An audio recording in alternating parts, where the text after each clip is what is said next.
I'm Alex. And I'm Shane. And this is the RPM Podcast. And welcome back to the RPM Podcast. This week, we are at the United States of America, at the Circuit of the Americas, and wow, what a race we had. From lap 1 to lap 56, we had a mammoth fight on our hands, not only between Max and Lewis at the top, but we also had McLaren and Ferrari, Alonso and Raikkonen, and many, many others. But first things first, let's go straight into practice and qualifying. So touching on qualifying then, I think the first bit for me in qualifying, obviously there's the battle at the front where we saw Max Verstappen win out, of course. But first I want to talk about Daniel Ricciardo, who for only the 6th time out of 17, he's out-qualified Norris in the traditional format. Both of them a tad disappointing to start behind both Ferraris, as I thought it might be a more favourable track overall. I think we had a question, I think it was Megan Hawksley possibly asked us a question about where we thought McLaren might do well again in the future, and I think we both said Circuit of the Americas. We thought that they would both really be fighting closer to the front. It wasn't quite the case, but there was still a great battle going on. Nonetheless, it showed signs of a more encouraging Ricciardo on Saturday. And then, the fight at the top. Red Bull, also something of a surprise, I thought, because Verstappen did end up edging out Hamilton. And I said last week that I thought that the car performance trend was more with Mercedes overall. But it was pretty clear this weekend that Red Bull meant business, and Max Verstappen just found that little bit extra time and was going into it, which meant that we were faced with this front row lockout of these two again, and another prospect of a lap 1, turn 1 incident, which didn't come to happen really. There was definitely a bit of a thing going on between them, but we certainly didn't have anything quite on the scale of Monza or Silverstone. Shane, what did you make of qualifying? One of the highlights for me was that Tsunoda managed to get through to Q3. A lot of criticism goes to him. Like I admit, I've been quite harsh on him throughout the year, but to see him put it in Q3, exactly. But to see him put it in Q3 was really good. Up with Gasly as well, so really good start from him. Well, really good start of the weekend from him.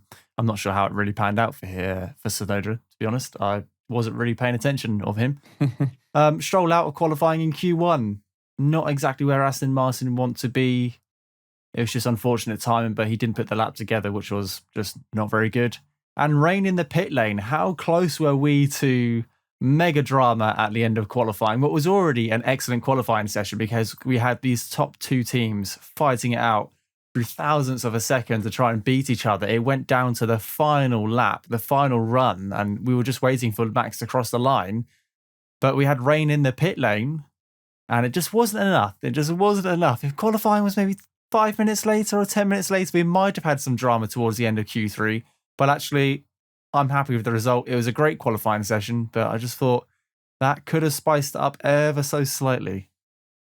Another extra encouragement was Perez, who was putting his car more where it should be on a Saturday in P3. So that was encouraging for Red Bull as well, and also just contributed to the overall air of Red Bull really meaning business at a track where, honestly, I didn't think they would be quite as fast as they were. So they really are throwing absolutely everything at holding onto this championship, and it's working. It's working so far. It is.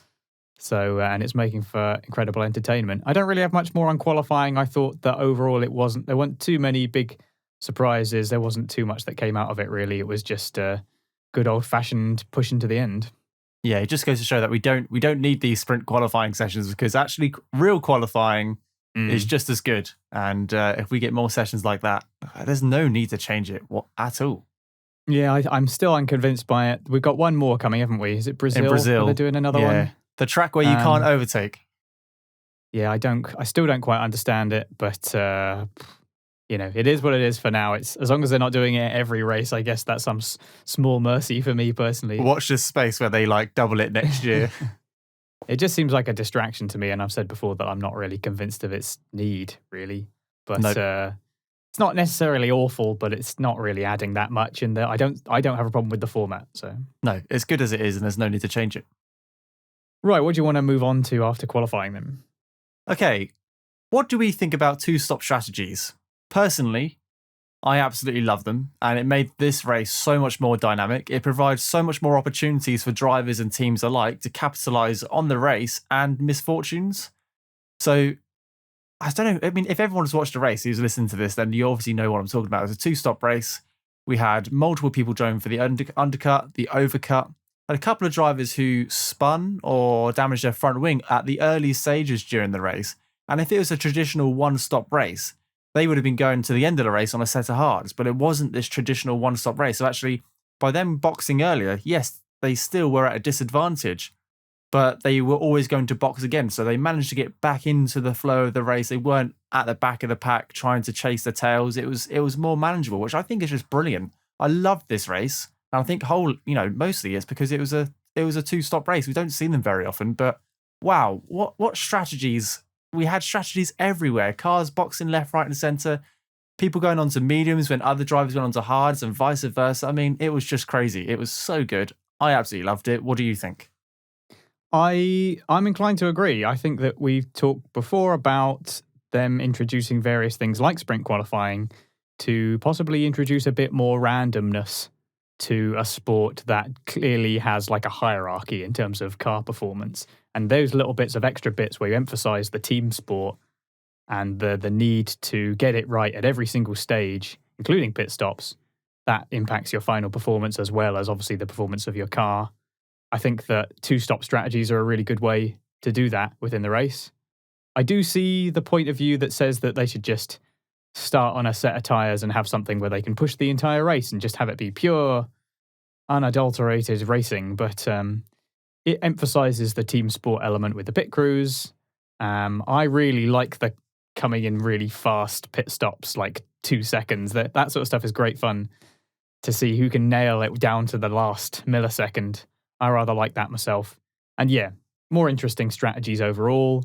There's a little bit more ambiguity as to when the right time is to go, especially a track like Circuit of the Americas where the tyre deg is quite high. It's a very hot venue.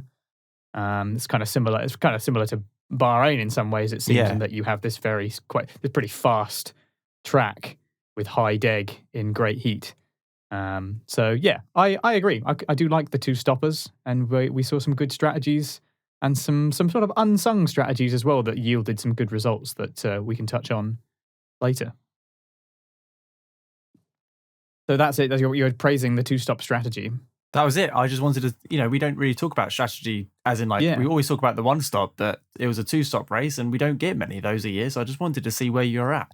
I definitely prefer them.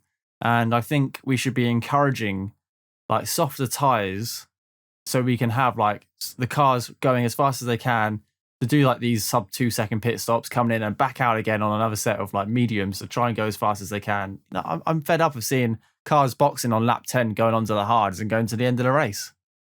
I'm sure I could. Fun in that. Yeah, I'm sure I could put more thought into this, but have to sort of go back and look at it a little bit more. But in my mind at the moment, I'm thinking rather fondly on when we used to have all of those old tire compounds. There was loads of them, and you had your hard, your medium, your soft, your super soft, your ultra soft, your hyper soft. It's just not only is it slightly comedic in how the sort of soft they kept going, but it felt like there were more strategic options. And I rather liked the idea of having that option to just push and push and push into pit more as a result, but for it to be benefited in raw pace. So yeah, I rather like that idea. And yeah, the 2-stoppers do tend to yield some good stuff usually. And I think you touched on it as well. There's a little bit more leeway if you do end up in an incident. You're not sort of completely out of it and just forced to go the whole way with either damage or, you're basically giving up and you're going to end up at the back of the grid. That kind of ended up the case for Ocon at one point, and obviously he ended up retiring. But yeah, he had a bit of trouble and ended up near the back for quite a long time, didn't he? So, okay, so I wanted to talk a little bit about just to touch on the US Grand Prix itself, because we missed it last time, didn't we? We didn't have the American Grand Prix. Formula One as a whole has become a lot more American in its qualities, obviously being owned by Liberty Media. I think it's fair to say that a once almost sort of European hegemony, if you like, over the sport is starting to fall away and is becoming more internationalist overall. I think that's a good thing. Yeah, I like that. And that became clear in the huge support that was at this race. I think the attendance was 400,000, they said, which is incredible. I'm glad that everything being bigger in Texas also goes for the attendance as well. But we also had a little bit of the classic American over-the-top sort of ceremonial things going on, which is always a bit of fun. They had like a Cadillac coming in with Shaq with the winner's trophy at the end. Was it a Cadillac? I think it was. It had like big horns on the front. I think it was, yeah. And then I can only assume this was a mistake, which is that Shaq ended up on the podium between Hamilton and Verstappen, and it kind of looked like he was going to receive a trophy. I don't think that was intentional. I think he was supposed to stand by the side. And the dude is so tall that he was as tall as Hamilton, who was already on a step. So that provided some amusing scenes. He was as tall as Max, who was on P1. It was crazy. It was mad. But we got some, we got the usual sort of ceremonious stuff. And it was a great event. It's nice to have the track back. What do you make of the Circuit of the Americas as a circuit? Obviously, you've talked about the two-stop strategies that it brings out, but what do you make of it as an actual circuit? I quite like it. It's got all the characteristics of some of my favourite tracks. So Sector 1 is based on, I'm not sure how accurately it's based on, but it's obviously based on Silverstone's Maggots and Beckett's, or the S's. And I know that's where the inspiration came from. You got Sector 2, that really long straight with a heavy braking zone into turn 9 or 10. Forgive me, I can't remember what turn it is, but it's a left-hander, it's a heavy braking zone, a couple of overtakes we've done this week. And then you've got that end really of the long straight. Yes, and then you've got 11 or 12? 11, yeah. We'll find out soon. And then you've got that long swooping right-hander where we've seen some amazing overtakes in the past and some great overtakes this race as well, going into Sector 3. I just really like it. It's a really nice track. Yeah, it does have, like you say, a lot of those borrowed elements from other tracks, and it also appears to be quite bumpy. I think it's going to get a resurface again I think they're going to resurface it before MotoGP there. Martin Brundle was quick to say that he wasn't criticising the track for being bumpy, which is, I think, a bit odd, because surely we don't want the tracks to be bumpy. Like, it is a criticism to say that the track is bumpy, I think. And the fact that they're resurfacing it obviously demonstrates that that's not desirable.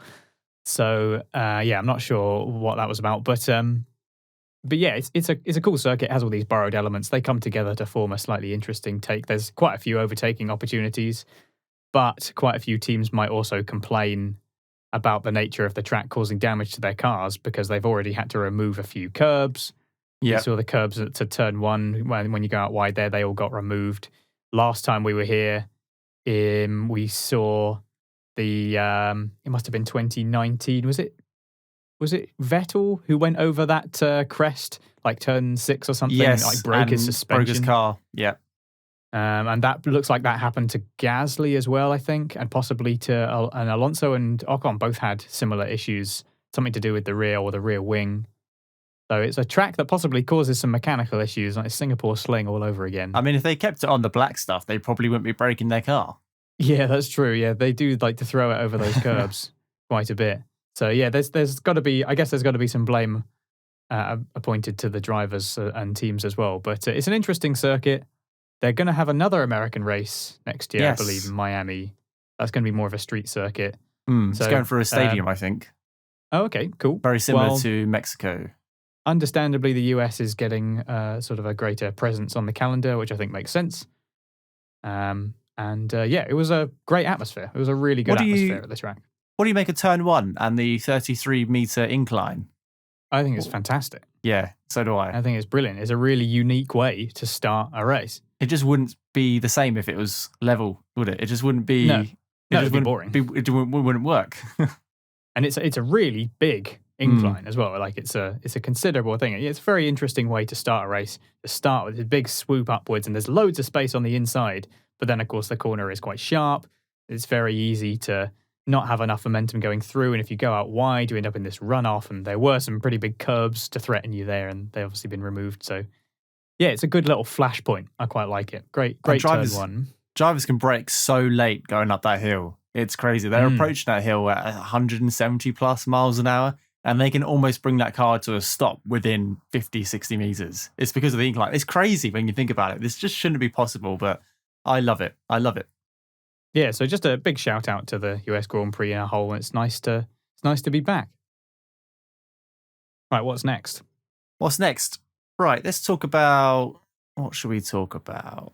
Let's talk about the strategy. So Mercedes and Lewis were the favourites to start with. Lewis got a brilliant start and took P1 into turn 1.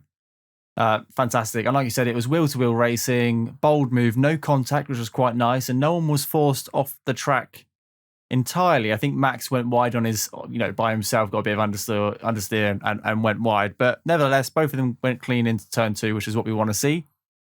Max and Red Bull were the first cars to box, and the undercut seemed to pay off. I mean, they did it twice. They undercut the Mercedes team twice, and it paid off hugely. There's no doubt that Red Bull did the near perfect pit stop, but could have Mercedes done anything differently? The thing seemed to be that early on, Hamilton said that he felt that his tyres were okay and was comfortable to go long. And then later on, I think the way that Red Bull pitted, their timing meant that Hamilton couldn't try and go long again. I think Mercedes wanted to allow Hamilton to go longer because he's just very good at doing that and extending his pace further into the life of his tyres. They just didn't really give him that option, I suppose. And also Hamilton perhaps insisted, we don't really know, or maybe Mercedes were on board with it as well, on going longer. Because the first pit stop, Hamilton pitted on lap 10 for hards. That was his first undercut attempt. But after he pitted, that was when Hamilton was like, we heard on the radio anyway, I don't know exactly when the message was from, but we heard him say, oh, my tyres are okay. Yep. It was 4 laps later that he ended up pitting. And then when Verstappen came out past him, he was like 6 seconds in the lead. Yes, it was a huge difference. So then he had to make up this difference. And it was shortly after that then Max... It was once he'd caught up with him that Max then pitted again lap 30 and was immediately followed by Perez, of course. Perez, I think, maybe didn't come into the equation quite as much as Red Bull perhaps wanted him to. I felt like later on in the race he was too far back to sort of force Hamilton to make a certain decision either way. Hamilton kind of had the freedom to pit, I think. It's interesting because throughout this year we've been quite critical on number 2 drivers or teammate drivers not being in the position they need to be. And now, ironically, Perez is in the position he needs to be.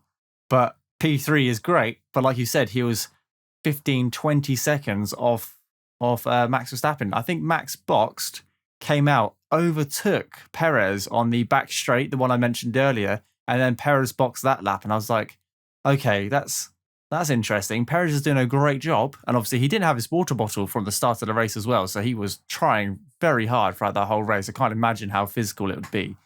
But he didn't get lapped. But obviously he had that 20-second deficit to his teammate where he could get past and where Max boxed and still managed to catch him. So Perez is in the right place, but just not in the right place, if you get what I mean. Yeah, he was, but he wasn't. As for what, I don't know, could Mercedes have done anything different? I felt like Red Bull just overall didn't give him the option. They really controlled the pace of the strategy up front, and Verstappen had the pace overall. So they really did. They kind of whether they had set themselves up to fail by trying to go longer, I'm not quite sure. But and of course Bottas as well. Speaking of teammates, wasn't really in the picture at all. So he was having his own little battle trying to work his way up. We'll talk about that later on. Yes, I'm sure we will. But no doubt, Mercedes, they had a good strategy, but Red Bull's strategy was just that much better.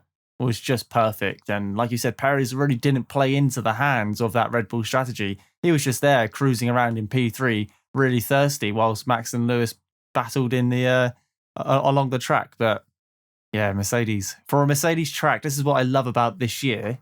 This has been a Mercedes track for as long as I can remember. It's a bit like Russia. But Lewis loves it here. He's won loads of times here. He's really comfortable here. And yet, Red Bull just cruised their way to victory.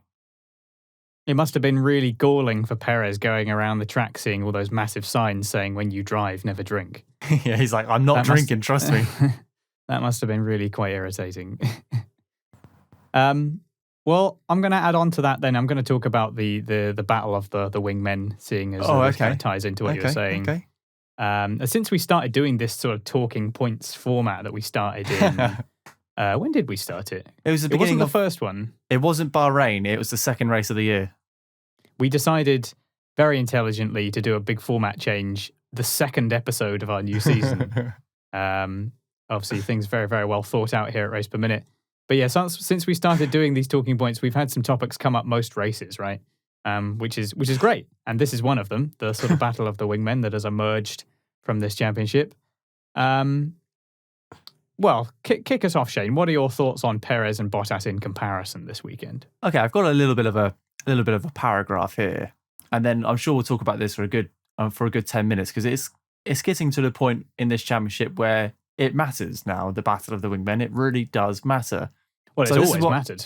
It has now, but it's highlighted even more now. So, bit of an underwhelming performance from Bottas in this race, not making up the positions when he really needed to, whereas Perez was doing exactly what he needed to in this race, being involved somewhat in a strategy and putting pressure on Max and Lewis, making sure that Lewis couldn't hang back for much longer, especially in the first pit stop phase.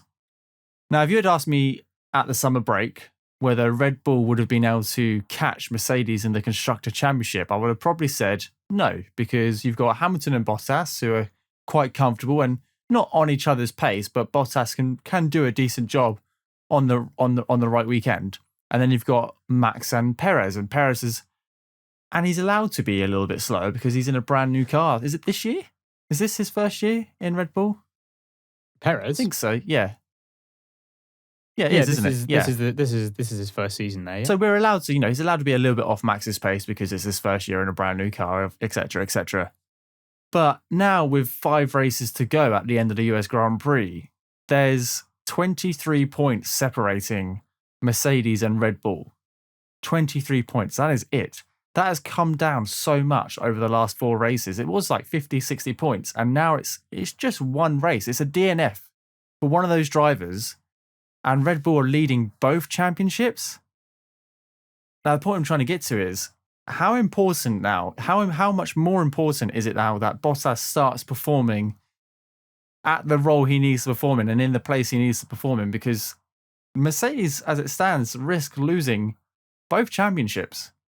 And it's heading in that direction. I hate to say it, but it's heading in that direction. It's mainly because of the wingmen. And I mean that in a sense that Perez was in P3. He could have influenced the strategy if he really wanted to. He needed to be a little bit faster.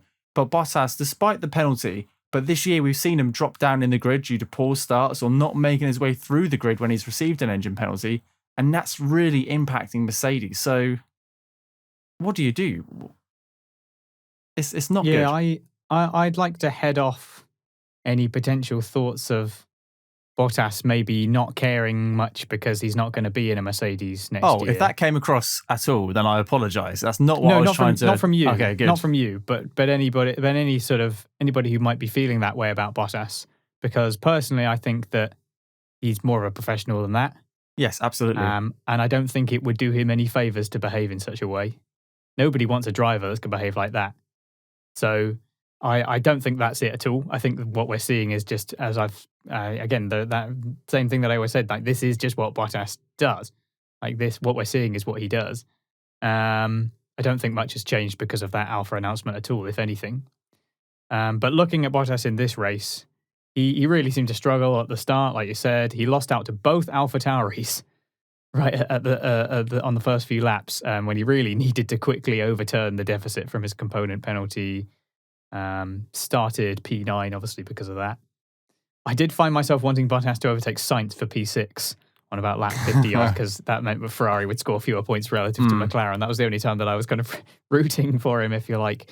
But otherwise, it was just a bit too sluggish. Like, he had the advantage, but not enough of an advantage to crawl further up the grid, and ultimately didn't even really get close at any point eventually to Ricciardo and Leclerc. Like, it was just too little too late by that point. He might have been able, if he could have had anything like his teammates' pace, he might have been closer to making something happen in regards to the podium positions, but it just never really happened. But then the same was sort of true, as you said, of Perez. Like, he was on the podium, but he also kind of wasn't quite where he needs to be. He was just too far back. Hamilton could pit whenever he wanted. He said he obviously ran out of water, very hot location. Said afterwards it was like probably the most physical race he's had to do so far. So I feel for him there. He had a very promising weekend up to that point. He was decent throughout the practice sessions, put it in P3 for the qualifying, and even had a little look at his teammate. He did. On lap 1, he had a little look, I thought. Sensibly backed out.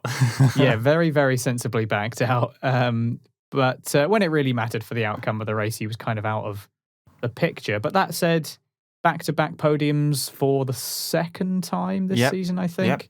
It's more what we expected from Perez. So Perez coming out of this looking better, I think. Certainly, obviously scoring more points. But still, there's that deficit because Max and Lewis are so exceptional and are so fast that it's just they are off in their own category out in the distance, and it's almost become an impossible task for any teammate to hope to get near to them.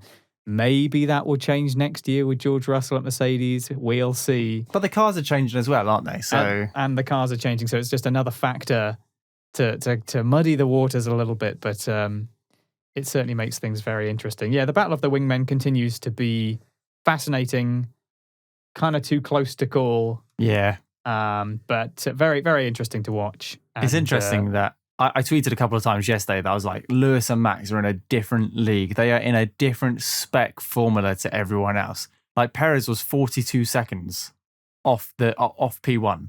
That's crazy. That's more than half a lap behind his teammate in P1.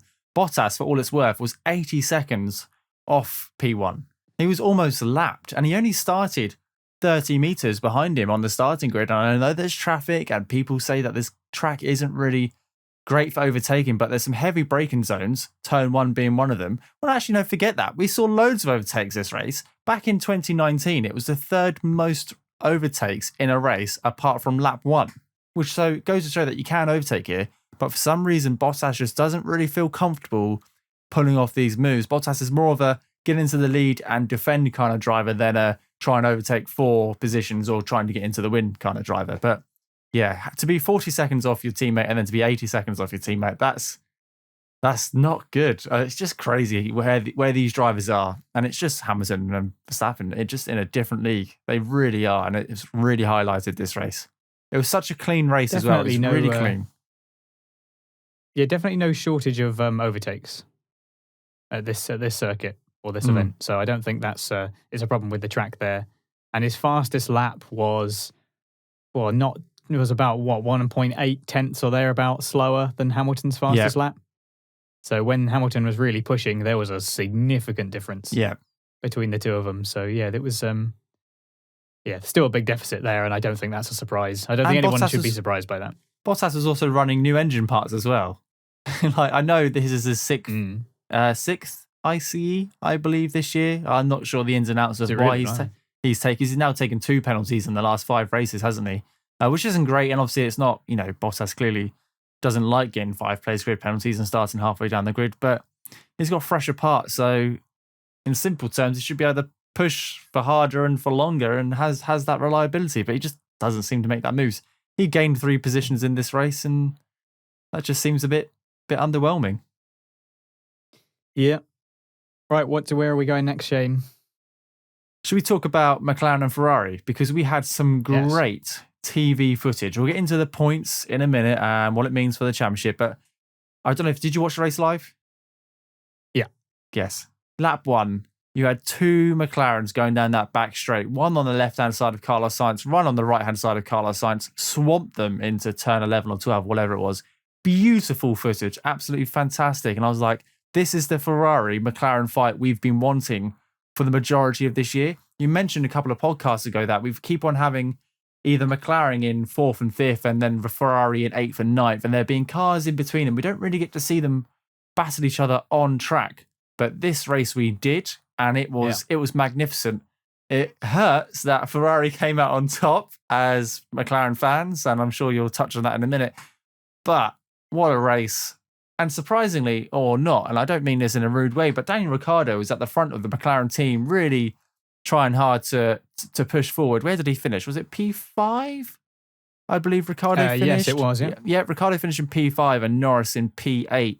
And Norris said after the race that he really struggled. He was sliding all over the place, and it wasn't an enjoyable race for him, and he just didn't perform very well. But nevertheless, what a battle we had. Bottas was just stuck in the middle of it for most of the race, but it was pretty good. Do you want to talk about it?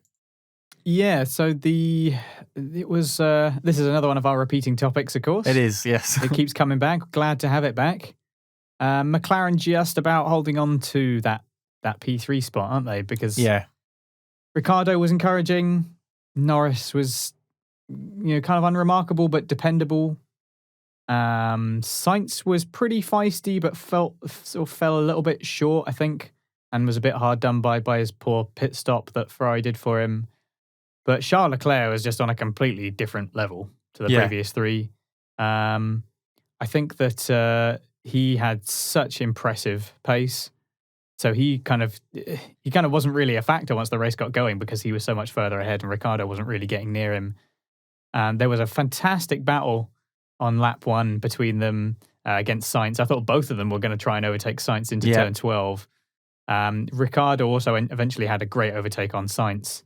I think that was around the sort of fast right-hand. There was, they both McLarens pitted on about lap 30 odd to take advantage of Sainz's slow stops. That was a good call from McLaren there. They were really in the battle. So it was really close between both of these teams. I was a bit concerned after qualifying that Ferrari did have the edge overall, which they did, but I think it was actually Leclerc that had the edge. I think it was his individual performance that really put Ferrari ahead on points accumulation on Sunday. So it's still very, very close between those two cars, and it's great to see them actually battling on track for once. Yeah, Ferrari have definitely stepped it up in the last couple of races. There's a significant improvement because they've been fighting in the lower ends of the top 10, like P9, P8, P7, and now they're fighting in the top end behind Red Bull and Mercedes. It's a complete different switch. They're definitely trying hard. So this race, McLaren scored 14 points and Ferrari scored 18 points. So Ferrari eating into that lead, and the difference is only 3.5 points now. It's ridiculous. It's so close. This championship is wide open in so many different places. It's anyone's game. So it's mainly just that kind of on-track tussling that we saw from it was earlier on that was happening. I think there was a little bit of contact between Ricciardo and Sainz later on.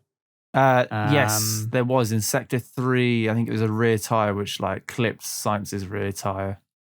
I think Ricciardo had a little bit of a slide. I don't think it was intentional. I think it was just a little bit of a slide coming out of there and ended up having a little bump with Sainz. It wasn't really anything major. But it's certainly a lot of the battles were going on earlier on, and then we ended up in a strategy battle as they were both trying to decide when they were going to pit, because the first to pit out of all of them was Ricciardo, I believe, and then Norris shortly after. Or was it Norris first? No, sorry, I'm just looking at my notes. Norris first. Norris pitted first, and then Ricciardo very shortly after, and then Ferrari responded to that. So McLaren kind of set the pace of the strategy between the two of them. And then the same was true later on as well, because it was McLaren who pitted first again. And again, it was Ferrari who responded to that, I believe. Just going to double check this because I've got my list of, I do write down all my pit stops. So it was actually Sainz that was first for the third stint, sorry. Oh, okay. Yeah, Sainz on lap 29. Then it was Ricciardo and then Norris and then Leclerc was shortly after. So yeah, there was a really interesting dynamic between those two. I think McLaren set the pace earlier on and then Ferrari tried to respond and did a good job. Sainz maybe just fell a little bit short. I just don't think he had quite the same quality as Leclerc on the day. And Ricciardo, I was happy to see him actually looking comfortable and looking fighty for once, which was nice to see. I feel like other than obviously what went on with Monza, I kind of think of Paul Ricard. Yes, yeah. Kind of think of France, where he kind of looked quite fighty and was really kind of actually in there battling again. And I want to see that Daniel Ricciardo every single week. So fingers crossed. Have you seen Zach Brown's new tattoo? Oh yeah. His tattoo is like the track for Monza. He put Monza on his shoulder. Supposedly before Cyril Abiteboul has done his one for whatever it was going to be for Ricciardo. Oh, I can't remember. That was it. Yeah. We never saw that he actually did that, I don't think. No, maybe someone should tweet him and just remind him. Someone should ask him whether he's done it yet. And, of course, we should mention as well that Daniel Ricciardo drove Dale Earnhardt's sort of stock car. Yep. I must admit my ignorance of NASCAR, isn't it? I must admit my complete ignorance of NASCAR. I apologise if there are any NASCAR That's as far as we go when we talk about NASCAR, because I know nothing else about it. Sorry, we just don't know anything about it. Sorry. No disrespect to it at all. I just don't know anything about it. Maybe in 10 years' time when we expand the team. Yeah. But it was a good sight. Ricciardo was clearly enjoying himself. You could see him beaming in the car. Yeah. And that was up. Zach Brown kept his promise. So it was a bit of fun, and it tied in very nicely with, of course, the event itself. Right, if I might move us on then. Yeah, crack on. I was going to talk a little bit about Alonso in this race, because he was really in the wars. I can't imagine why. He did end up retiring, of course. Both Alpines did. It was not a good weekend for Alpine. Qualifying-wise, they were both a little bit underwhelming, weren't they, really? Because Alonso, I think, he started 19th because he was taking some components. But he qualified 14th. Both of them were out in Q2, weren't they? Yeah. So it was a little bit underwhelming for them overall and didn't get any better as things went on. But Alonso in particular really was in the wars. He first had a battle with Raikkonen, which saw some contact going into turn one, a little bit of carbon fiber coming off somebody's floor. I think it was Raikkonen's. Alonso was complaining of Raikkonen leaving the track and gaining an advantage. It does rather seem that Alonso got what he wanted, though, but in his actions, because he was opening the steering a bit to close the door on Raikkonen. It's a good thing those curbs weren't there, otherwise there might have been even more floor damage for the Alfa Romeo. And then, he was complaining about him leaving the track and gaining an advantage. The only reason that Raikkonen was really there was because Alonso made the defensive move that he did. And I don't think there's anything wrong with that defensive move. It's kind of a classic sort of closing of the door on the outside. You open the steering a bit. But then, of course, he's then going to expect that Raikkonen's going to get that slight boost from being able to continue his line by going wider. So don't think there was too much to worry about there. However, then we had Alonso going past Giovinazzi, where he went way too deep into turn 12 and gained an advantage off the track in order to get past Giovinazzi, and eventually has to give the position back. The difference there for me is that Alonso was never going to get that move done because he braked way too late and he gained an advantage after not even getting close to completing the move. So it was far more unreasonable, really, and Giovinazzi wasn't really any part of it. Giovinazzi didn't even really try to block him. Alonso just went in far too deep. So after this, we got this very puerile exchange between Alan Permain and Michael Massey. It was like a weary parent trying to placate their child. I thought that was the impression that I got. Very amusing, but also a little bit unbecoming. Presumably they do realise that this is being broadcast. I suppose final result is everything, and they must think that trying to irritate Michael Massey might get them something, maybe, but it really doesn't come across very well, does it? Where they're like, It's okay for him to overtake us off track, is it? Because that's what he's done. It's like, no, it's not okay for anyone to overtake off the track. Well, that's what he did. That's what he's done to us. And it's like, really? This is the kind of behaviour that you're exhibiting with the people running this race. I think that it came across as very, very unbecoming. Yeah, I completely agree. It wasn't a highlight of the race for me, but it was hilarious to listen to the radio transmission go back and forth. Like they were kind of just they knew the answers. Should have sent an email, clearly. Yeah, might as well have sent an email. But they were saying, "Oh, is it okay to overtake off the track?" No, it's not okay to overtake off the track. Oh, but Raikkonen's overtaken off the track. Oh, it's not okay for Raikkonen to take off the track. But that's what he did to us. It's like he was kind of prompting for like a penalty or something. But just to clear things up, Michael Massey is the FIA. He is the director of the race. He is not a steward. He's not stewarding the race. He will pass that information on, I'm sure. But I'm sure there was multiple people looking at that instant anyway. And then Alonso did the exact same things, and it's just like, blimey, you can't write this up. It's Alonso being Alonso, isn't it? And what makes me laugh is when he dived / outbroke himself into turn 12.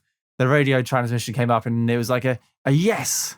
And I was like, is that is that for that overtake? I know they're slightly delayed, but sometimes they can be sent quite quickly. I was like, is he celebrating that overtake? Because he definitely went all the way off the track and some to get that overtake done. I was like, I'm not quite sure what's going on here, but all you have to do to summarize that situation is just go Fernando Alonso. Just Fernando Alonso things. That's why we love Fernando Alonso, because creative interpretation of the track limits. And it's just he just gets in the wars, doesn't he? He's not sort of got any less fire in him. No, not at all. He loves it still, doesn't he? He's still Fernando Alonso. He still loves it. Yeah, it's great to see. It's very, very entertaining. Absolutely. But yeah, I did think that exchange between Alan Permain and Michael Massey was just quite a little bit embarrassing. Not a particularly good look, but I guess they don't care. They're just doing whatever they think will maybe get a penalty, maybe do, they're just doing what they think will maybe get a result. But out of all the transmissions probably going from the teams to the FIA, the broadcaster decided to choose the one where we're belittling the sport, or we're we're not doing the sport a great deal of, I don't know what the word I'm looking for. But it wasn't what the FIA wanted to hear being broadcasted to the world, was it? That they're being challenged like a school teacher, like you said, and a parent with regards to a penalty which never came. I'm not sure what happened. Because there's nothing that came from there, and I think that I don't know. I think that they're not immune from criticism, are they? It's good.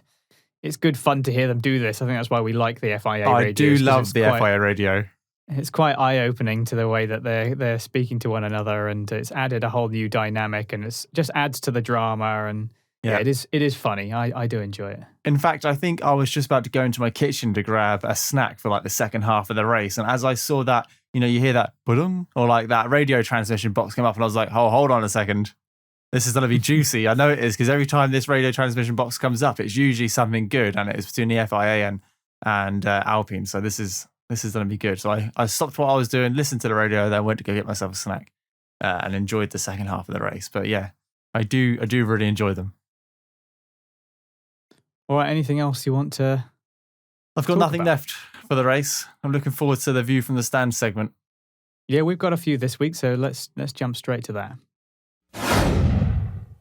So, like I just mentioned, we're going straight into our segment called View from the Stands, where you guys, our listeners, can email, tweet us, or send us a direct message on anything, your views and opinions about the race, or anything to do with Formula One, and we shall pop them in the next podcast. And we've got a couple of really good questions this week, and I'm looking forward to diving into them, especially this top one. So, without further ado, Alex, you can answer this one. I'm going to read it out to you. Okay. What is the solution for blue flags in Formula One? So often we see them impact the race depending on where on the circuit you catch them. I know everyone has the same pressure, but very easily to be impactful. So what do you think of that? And that's from Chris Davies 55. Thank you very much for tweeting us, Chris. The solution for blue flags. That's because you're very vocal on blue flags, aren't you? You have a lot of opinions on blue flags. Do I? What have I said about blue flags? You'll have to remind me. Well, you've mentioned in times past that obviously they're there. It's not a they must get out the way. It's an advisory. It's faster cars are approaching. They're not obliged to get out the way until they hit those 3 or 4 triggers. Obviously they do cause problems, don't they? Yeah, the blue flag rules are a bit like you don't get a penalty until you ignore so many blue flags. It's not like the moment you're shown one, you must get out of the way. But you do have to get out of the way after a certain amount of time, otherwise you get a penalty. But the blue flags, as I understand it, are used in general just to show that there's a faster car. There's a much faster car behind you. They're not always used in terms of being lapped. Sometimes you see them in being used in Monaco, for example, when there's just much faster cars behind because it's that much more dangerous. Yeah. If you don't kind of get out of the way. And in general, if you've got a much faster car behind you and you're not really fighting them for position, that's useful information for the driver so that they don't harm their own race. So blue flags, I think, obviously have more uses than it maybe first appears. But yeah, there's the solution to blue flags suggests that there is some problem with blue flags.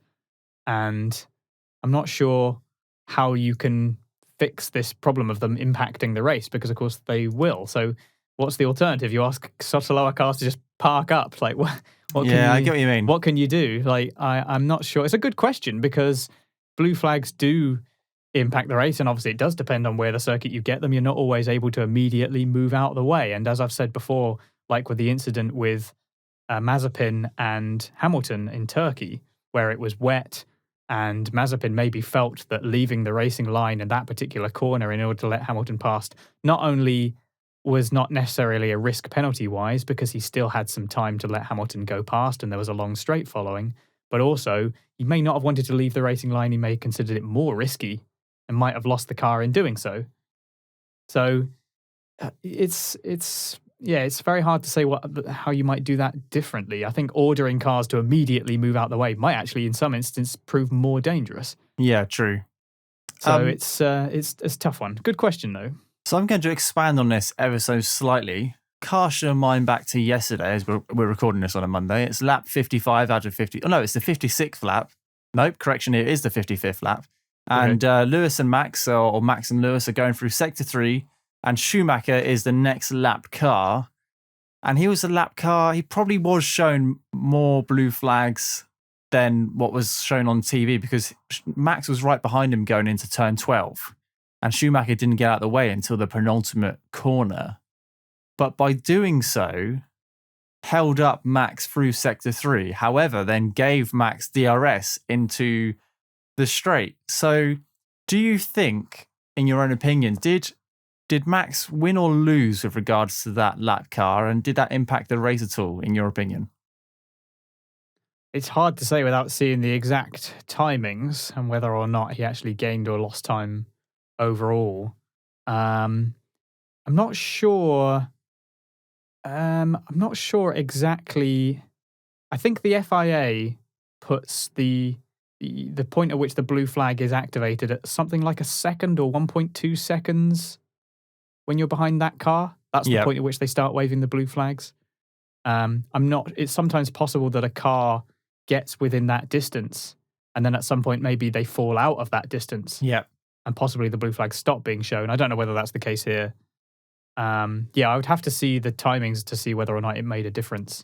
So it just comes down to whether or not you have the raw data. I mean, did it look like he did? I'm not really sure. So towards the end of the race, obviously Lewis was catching Max, and on lap 56 or going into lap 56, on lap 55, sorry, Lewis was as close to Max as he ever had been throughout the whole race. It was 0.7 seconds off Max going into coming out of Sector 3 or going through the last bits of Sector 3. But then Max managed to get DRS off Schumacher going down the pit straight and then managed to pull that gap away. And Lewis didn't, for whatever reason, and I don't understand why, because Lewis was either behind Schumacher or behind Lewis within 1 second and didn't open up his DRS, whether that's an error on their behalf or whether there was a timing glitch, I don't know. But then Max obviously managed to pull that gap because he was behind that lap car and received that DRS. So initially, Mick Schumacher held up Max through Sector 3, but then gave him the DRS in Sector 1. But that doesn't help Lewis at all. Lap cars do cause so much of a problem, don't they? We're talking about it now. Like Max had a disadvantage and then Max had an advantage, and the vice versa for Lewis. Like Lewis caught in Sector 3 because of a lap car, but then didn't get the DRS. Like, how do you fix that? Is there a solution, or is it just it just happened to be that part of the track and Schumacher didn't get out of the way because it wasn't safe to do so at the time? If there is a solution to blue flags, then it can only be ensuring that the performance of the cars is close enough that cars aren't being lapped all the time. True. And that cars being lapped are not as big a factor in the racing. That's the only solution I can think of for blue flags. It's just closer competition, because then people aren't going to get lapped other than circumstances where perhaps somebody had to pit more times than usual or somebody had an accident and decided to continue or whatever. When you've got cars like the Haas, which has such a deficit to the cars at the front, and they're sometimes 2 laps behind, this doesn't really do much for racing, does it? So that's the only solution that I can think of, really, in practical terms. I think that, didn't Hamilton do something similar later on? I think it was to one of the Haas's or maybe another car, where he was kind of held up through one bit, but it might have been deliberate so that he could get DRS through the straight. I'm sure that happened later on whilst he was, I think that it was whilst he was chasing Max in the final stint. Maybe, I'm not sure. I can't. Maybe I put it in my notes, but either way, I feel like that happened later on. I think it did, and it was during that sort of hammer time period of lap 40 odd onwards. Yeah, and maybe he felt that getting that DRS was worth more than getting as fast a sector at that point. So that's kind of a strategy in its own right. Really, you're kind of taking that situation and seeing what you can do with it, and surely there in that competition, that also defines who is best able to take advantage of those circumstances. Like sometimes you can use back markers to your advantage, and other times you can find yourself, for example, coming out of a pit stop and finding yourself in traffic, and that's to do with the strategy of when you're being pit and when your crew thinks you're going to come out and all the rest of it, and that's just part of it. So the only solution that I can think of the problem, if you like, of blue flags is the competition's got to be closer in order for it not to be a problem. Do you think DRS should be awarded to a car following a lapped car? Yeah, because I think the whole point of DRS is to try to dampen the effects of following other cars and the dirty air that causes the performance loss. And that performance loss is also felt when following a lapped car. So you should still get the DRS. And if everyone gets it, then it's fair for everyone. Fair enough. Yeah. Good conversation. A very good question. Yeah, that's a really good question. Yeah. Still, unfortunately, we just can't answer it. But it's hard to give a definitive one for that, but it is a good question. And let us know what your solution would be, I guess, if you have one. Do let us know, Chris, and anyone who wants to get involved. But thanks so much for your question. Okay, next we have regular contributor Daniel Fergie25 on Twitter. Thanks so much for your question. And he asks, apart from Red Bull and Mercedes, who do you think had the best strategy for the race? If I might go ahead and answer this one, because I had a little think about this one when I saw it come in. I'm going to say possibly a surprising suggestion, which is Aston Martin. Better pit stop strategy led to a stronger late race performance for them. And Stroll might have grabbed points too if it weren't for his earlier tangle with Latifi. An incident that I think was Nicholas's fault. And did you see this? I've seen the onboard for Latifi's car and how he tangled with Stroll, but I'm not. Did he get hit from behind? No, because I think he came on the radio and says he was sandwiched within the Haas, but I didn't see the Haas like too close to him. I think he just outbroke himself, to be honest. Yeah, it appeared to me that he turned quite late and he definitely had room to his left. I would be interested to know, just to go on a slight tangent, I would be interested to know why Gasly gets a penalty in Turkey on lap 1 for his tangle with Alonso, but Latifi here does not. And I don't say that to be flippant. I would be genuinely interested to know because they seem quite similar incidents in a lot of ways. You have a driver going into turn 1, turning in quite late compared to the racing line and possibly suffering for some oversteer, claiming they are sandwiched when in reality they actually have more room to their left. There are differences between them. I'd be interested to know what influenced the lack of further action when we have the lap 1 leniency apparent possibly being applied here, but not in Turkey for Gasly. I don't know. It's a murky one, that. But getting back to the question, who has the best strategy outside Red Bull and Mercedes? Yeah, Aston Martin, they actually played a pretty good strategy overall. They boxed a lot later than everyone else. They went a lot further because Vettel and Stroll were in the 17, 18 area on mediums, whilst everyone else on mediums, I mean, some people were really early. I think Russell pitted on lap 9. But Verstappen was lap 10, Perez 12, Leclerc 12, Ricciardo 11, Norris 10, like everyone around that kind of area. Both of the Aston Martins were 7, 8 laps later than that, and that gave them better performance further into the race because Vettel pitted just after Hamilton did. And we saw how fast Hamilton was, and Vettel was really fast as well. He was making loads of overtakes happen. So that strategy really worked for them. They followed, what seemed to be pretty solid for them. They didn't really have loads of pace, it looked like, on the build up to the race. They looked a little bit wanting overall. And I think that Stroll got in that little tangle and that kind of spoilt things. I think he would have grabbed points if that hadn't happened. But looking at overall strategies, I think they probably capitalised the most. So I've got a little shout out for Aston Martin there. I've not put too much thought into this. I've just seen that question come through on our little spreadsheet here. But I have to say Ferrari did a good job as well. Best of the rest. Did obviously a better strategy or better race than McLaren, who's known to do good strategies, and Ferrari are known to not have the best strategy, not the best strategy ever. But at the end of the day, they finished solidly. They've outscored McLaren, and they were pretty much best of the rest. So also, I think Ferrari deserves a little bit of a recognition there. They did outscore McLaren, but they should have outscored them by more than they did, because Sainz started 5th and ended up 7th. Ricciardo got the better of him. So they did have a good strategy, but McLaren, I think, were could have been better, pretty close, pretty equal. Could have been better from Ferrari, I think, maybe. But whether that, and obviously they had that botched pit stop for Sainz as well, that really hurt him, because both McLarens could then respond, which then meant that Norris was even closer, and Ricciardo actually managed to maintain staying in front. So it was the right idea, but maybe not the best execution.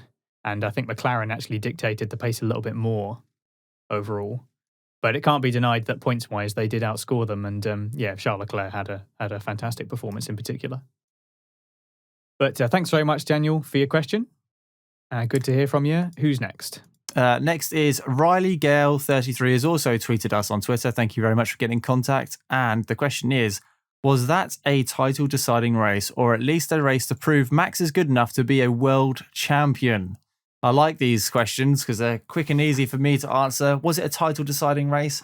It's very hard to say yes, because where they've been so evenly matched throughout the year, I think it's hard to pinpoint one race which would be title-deciding. Once the title's over, you could probably look back at Baku, where both cars managed to score out of the points, both Lewis and Max, and that would have probably given one of the other drivers not a huge lead in the championship, but a bigger lead in the championship. Also had Monza as well, where they both took each other out. So there's been situations where they could have scored a lot more points, but was it a title-deciding race? Probably not. They finished P1 and P2. But was it a race good enough to prove that Max is ready to be a world champion? I think so.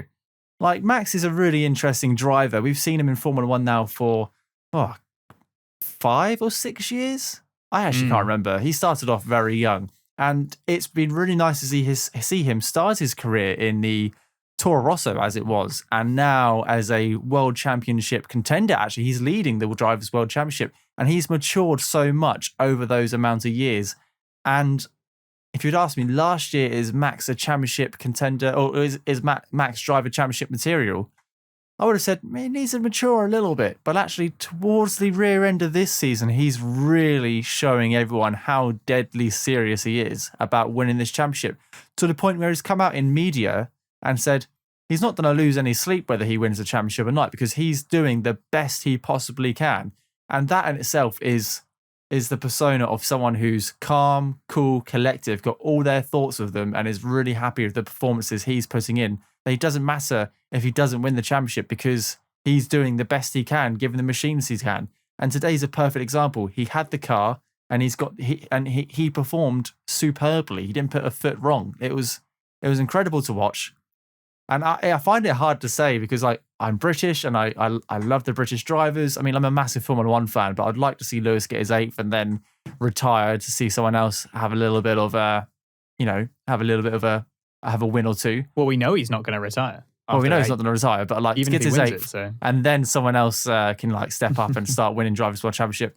But Max is really, really proving that he is good enough to be a world champion, and it wouldn't surprise me with 5 races to go, and Mexico's coming up next, and that's usually a Red Bull circuit. Mind you, we said that the US Grand Prix was a Mercedes circuit, and look what's happened there. So either Red Bull are going to be very overpowered in Mexico, or Mercedes are going to come out and win for some reason. But nevertheless, yes, I do think Max is good enough to be a world champion, and he is proving this week in, week out at the moment.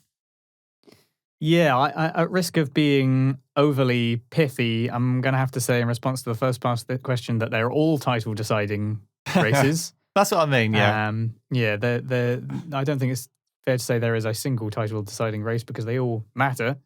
But it is definitely a race that proves that Max is good enough. On that, I completely agree, because his whole attitude has been so calm. Like you said, he really has this kind of the job's not done vibe to everything that he does. He has been super relaxed. absolutely unfazed by anything that goes on in many ways. Yeah, when he's in the car, obviously there's a little bit of radio consternation, as there usually is. I think that's to be expected. And they're not robots; they're human beings. It's reasonable that they should get a little bit aggro on the radio. But after the fact, he is as cool as you like, and he absolutely has the attitude of a champion. He has matured a lot. Of course, now he needs to actually get the goods done, and I think that he has the machinery to do it. He's leading the championship, and his approach to this race and the kind of aggressive approach that I think he quite likes strategically, I think paid off. And if there were ever a time where you felt the guy is close enough to win it, this is it. He's never been closer. So yeah, it is absolutely proof of that, and we'll see if he can hold on. It's proved to be good enough to hold on to the points so far. So we'll see. Like you say, some Red Bull favoured tracks coming up, so you'd think that advantage might extend. But as I always say, you'd be a fool to discount Mercedes and Lewis Hamilton. Yeah, thanks for your question, Riley Gale. It's another good one, and good to hear from you. Now, before we go on to our last question, I believe we had a poll that we ran on Twitter. We had we were asking who we thought would be leading the Drivers' Championship at the end of the US Grand Prix, because there wasn't much in it going into the race. And 60.6% of you voted said Max Verstappen was going to be in the lead at the end, and you were obviously right. So that momentum, certainly as the people seem to be perceiving it, or the people who answered this poll anyway, seem to be perceiving it. Did you feel the same way looking at this poll? I didn't vote because I felt like that would be cheeky. But if I was going to vote, I would have picked Lewis Hamilton, given the track characteristics and how successful he's been here in the past.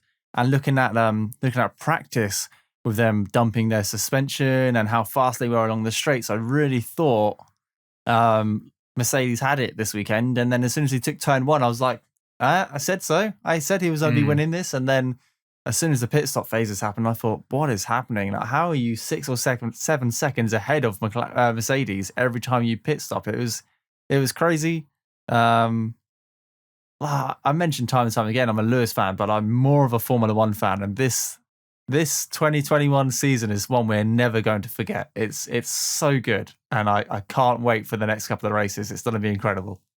Yeah, we're very fortunate to be alive to see the battle between these two. It's a historic battle. Yeah, it's up there, and it's going to be up there with for a long time. All the best rivalries. Hakkinen, Schumacher, Senna, Prost, etc. Like it's up there, and it's a real pleasure to see. So I think it's only going to get better. I think it's just going to get even more spicy. I can't see it going any other way. So got a couple of months left. Well, actually, we've got a month and a half left and 5 races to go. Yeah. We've got Mexico, and then we've got the triple header. And then we've got Dubai. Done. Wow. This is it. It's coming to a close pretty soon. But there'll be more polls coming out on Twitter. So if you don't follow us on Twitter, then you can do @RacePerMinute and get involved. And you can also tweet us your questions or thoughts and opinions after the race, for the next podcast show. We do have one more contactee, and it's RPM legend Dave Doherty. Thank you so much for getting in contact again. Short and sweet today. Your thoughts on Sergio Perez. Now, we've covered a lot about Sergio with regards to his position in the race, being P3, and how that's doing exactly what Red Bull want. However, being 20 seconds off his teammate, probably not where Red Bull want him to be, but it's all heading in the right direction. But Alex has already mentioned he didn't have a water bottle, didn't have a drink system from lap 1. Very hot venue. These drivers lose 2 or 3 kilos of water, of body weight, throughout every single race. So to not to have that drink system on board will probably, he said, was one of his toughest races, most physical races he's ever done. And to still put it in P3 pretty comfortably, I think he did a fantastic job. Yeah, not too much to add to that. I do think he did a good job considering the conditions. Still, that deficit to his teammate is very present. I don't think it's necessarily going to come down over the course of this season, because there's just a world of difference between Hamilton and Verstappen and everyone else. But to put it on the podium back-to-back, that's more what we expected. I think that, because obviously it's his home race next. Yes. So I would actually really like to see Perez win in Mexico. I would love to as well. I think that would be absolute scenes. Whether or not he can pull it off remains to be seen. But yeah, I think it's much more positive. I think it's already been the case for a long time. But just to reiterate, I think the decision by Red Bull to put Perez in that seat has been long vindicated. And much more positive. Thank you very much, Dave, for tweeting us, and we look forward to your inevitable tweet in 2 weeks' time.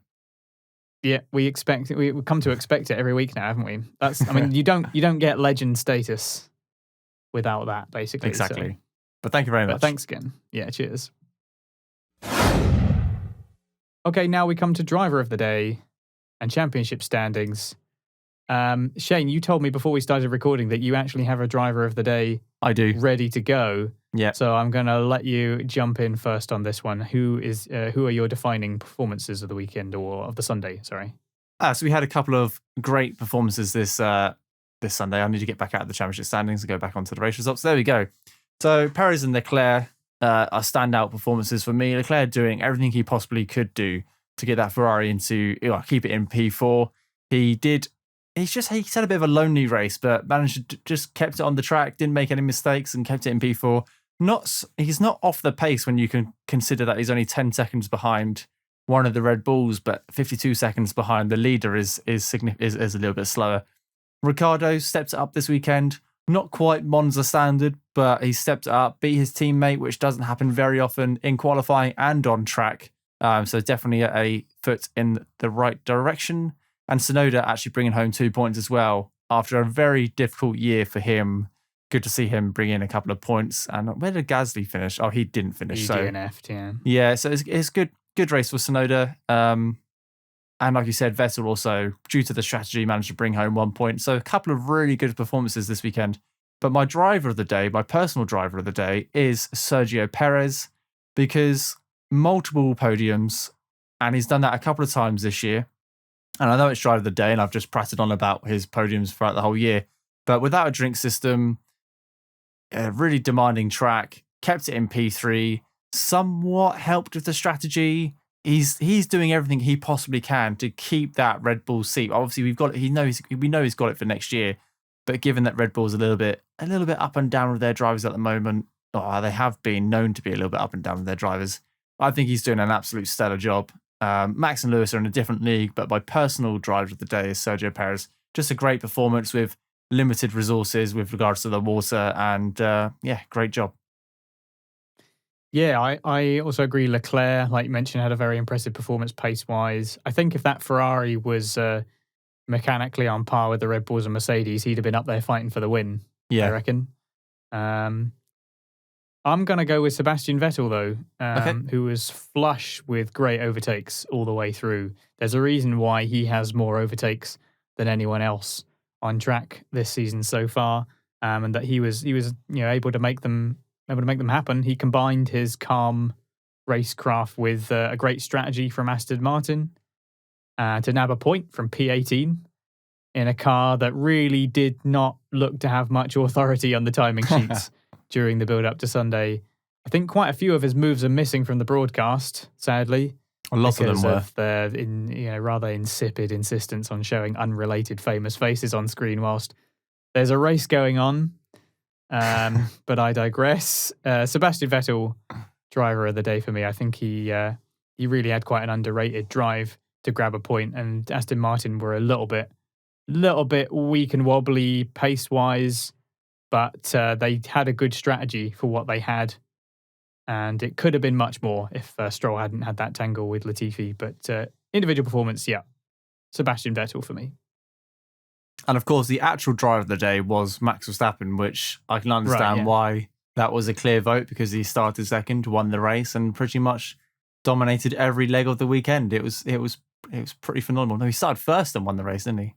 Yeah, he started on pole and held on to that. I went on to that win come the end by having an extremely stalwart drive against Lewis Hamilton, will be more so. Yeah, it's no mean feat, and obviously he's very popular for obvious reasons. So it's a great job. Yeah, that's understandable. So it's a great job from Verstappen. Let's move on to the championship standings and the actual points result. of what happened here, starting with the drivers themselves. So Verstappen continues with his lead of the championship, 287.5 to Hamilton's 275.5. So there's still only, 12 points in it between the two of them. That's not a whole lot, really. There's still plenty to play for. It is still going down to the wire. Bottas in P3, 185. Perez, 150. Now past Norris, who now moves down to P5 in the driver's standings with 149. Leclerc gaining a little bit further ahead on Sainz. Those two were sort of very, very close and have been very close on points throughout the whole championship, really. They've been very, very evenly matched. Impressively so for Sainz's first season at Maranello. So 128 points for Leclerc and 122.5 for Sainz. Ricciardo 105. Now it feels like he's in a position to maybe split the Ferraris in that championship. It'd be interesting if he can pull up enough performances to make that happen. Gasly, it's incredible, really. And he's had another retirement and another sort of poor weekend, but is still ninth and still got 74 points. It kind of feels like he shouldn't have that many now. He's actually put in loads of great performances, but it also feels like he's kind of not quite capitalized on the quality of his Saturdays as much as he should have. It's a very, very conflicting season for Gasly thus far. Obviously, this season, this race doesn't really seem to be his fault, but it feels like he hasn't quite got as many quality finishes as we expected in that car. And then just behind him is Alonso with 58 points. So, Shane, take us through the bottom 11. We've got the partner Alpine car, Ocon, with 46 points, with Vettel, the first of the Aston Martins, with 36, with Stroll with 26 points. So Vettel 10 points ahead of Stroll. I don't know who thought that might have happened coming into the season. I'm glad to still see that Vettel's competitive and is enjoying it. A lot of people thought that he was past it and he wouldn't be able to be as good as he is, but actually he's holding his own quite nicely. Tsunoda, the other AlphaTauri, with 20 points, still not the best season he's had. Russell with 16, Latifi with 7, Raikkonen with 6, Giovinazzi with 1, Schumacher with 0, Kubica with 0, and 21st out of a 20-driver championship is still Nikita Mazepin with 0 points. He just needs to finish 14th, and I think he will beat Kubica, but that's a big ask. Maybe in Mexico we'll have some reliability issues, and he can score, well, not score points, but be a little bit higher than he has done before. Alex, over to the Constructors' Championship. Just to add that it probably only gets more difficult for Haas as the championship goes on as well, because they're not really developing their car at all, and all the other cars are being developed, so it only just gets harder for them to be able to do that.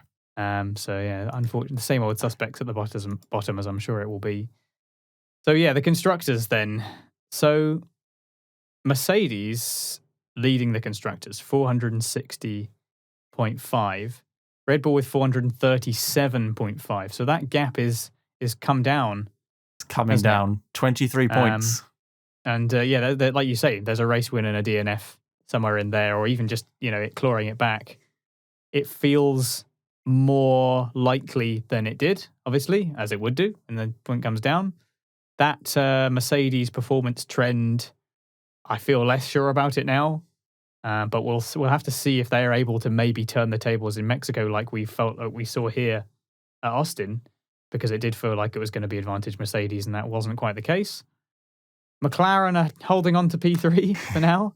254 points to Ferrari's 250.5. So as you mentioned earlier, 3.5 points in it. There's a possibility of someone having a position by 0.5 points here, which there's something kind of perverse about that. I don't really know why, but there's just something about that feels a bit strange.